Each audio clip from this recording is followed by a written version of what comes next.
guys finally decided on the starting quarterback. Well, yeah, we have kind of a depth chart across the board, and as far as that position goes,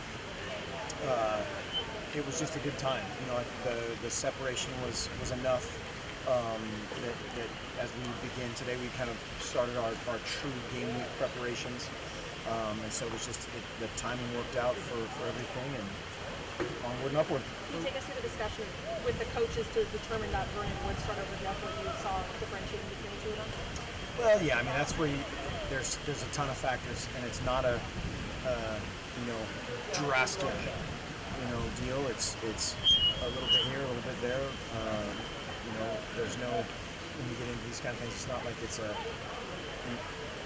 100% to 80% type of grip, no, at all. But just enough in a lot of categories to create separation, and it was a good time. What's the conversation like with Jeff in that situation? And I'm sure he's a little distraught about the whole deal as well. Sure, Jeff was awesome. Jeff was exactly how you would expect it. You're not happy. There's a lot of those.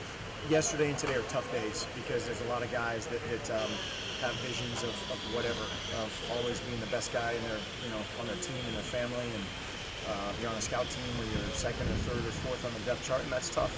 But our guys, we're very honest with them all throughout the process, and so that makes it a little bit easier. But as soon as a guy moves down to scout team for the first time, that's a blow. But we had a really good day today, and I always gauge kind of the feel of the team and how they respond with that first practice after today or after yesterday, and it went well. Now that you're in the kind of game prep week, how much do you guys go to Vernon with questions, or how much can he help in game planning, having known the other system that you guys are going to go? We zero, to be honest with you. That's not something that we've talked about or will talk about.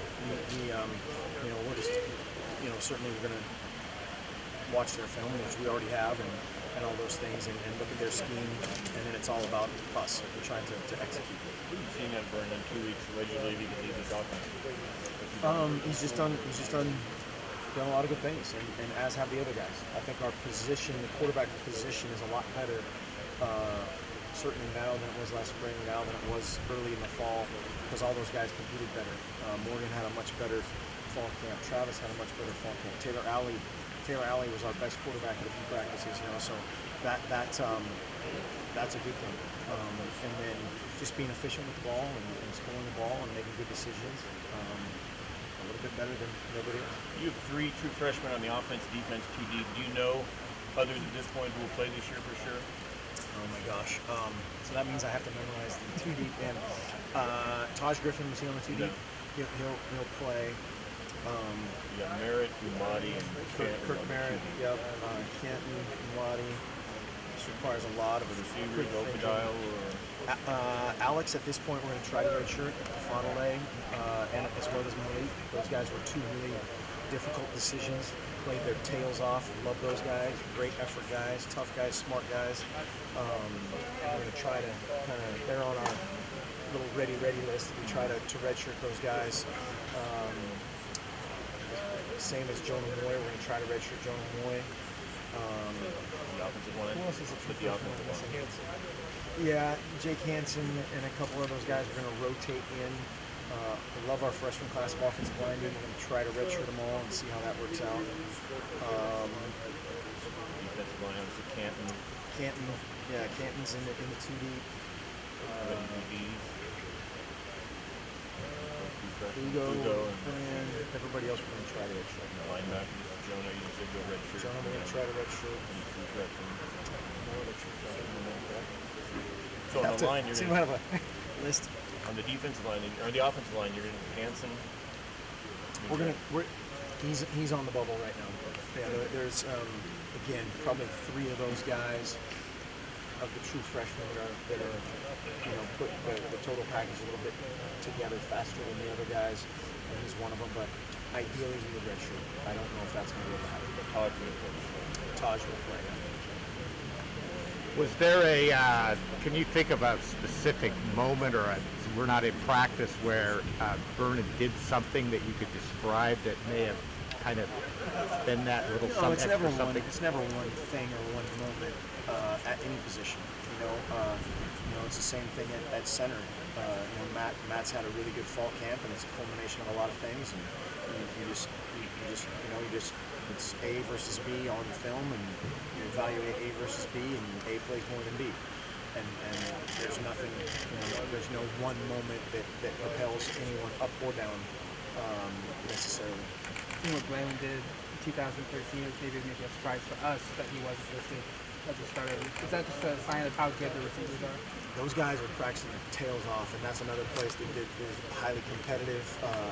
Dwayne Stanford has had a great camp. Is a fun, loves football, runs around with a great attitude, and creates a really good energy.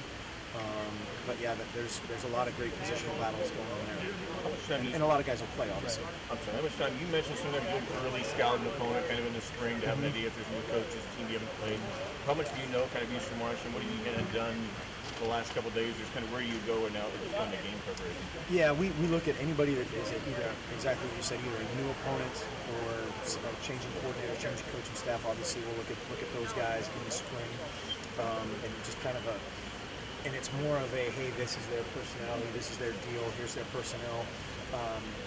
We don't necessarily game plan at that point, just because we don't know what we're going to be. We know from a base standpoint what we're going to be, but if you try to get too detailed into it and you plan on playing 4 wideouts and you don't have 4 wideouts that you play, we don't really predetermine too much of that. But for now, it's just a regular game week with a bonus. We have a bonus day in here, which we kind of work the kinks out of just where people go during practice and scout team, and the different crossover periods are slightly different, and so we try to get through that just knock off that rust of the game week, just logistical things. Do you talk to Vernon, since it's Eastern Washington? Do you talk to him and try and tap into what he knows more so than anything? No, somebody else has asked about that. No, we're gonna focus on us, and we're certainly gonna look at them from a schematic standpoint, and they're coached really well, and all the principles, the size and the strength, all the things you try to judge. Absolutely going to do that, but when you start to think too much about what they're doing, that's where you lose sight of what your true focus should be. You guys look at film of them, or you got to that point where you guys have seen a lot of them, or kind of know that obviously hitting the quarterback, do you know much their personnel, if they're looking to get that out? Defensively and special teams, I've looked at. I have not watched them on offense yet, and so that there's a lot of carryover. Our defense is similar. They're a multiple coverage kind of team, and they mix it up really well. But yeah, I haven't had it for offense.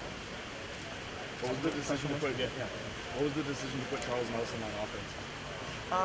Mainly his.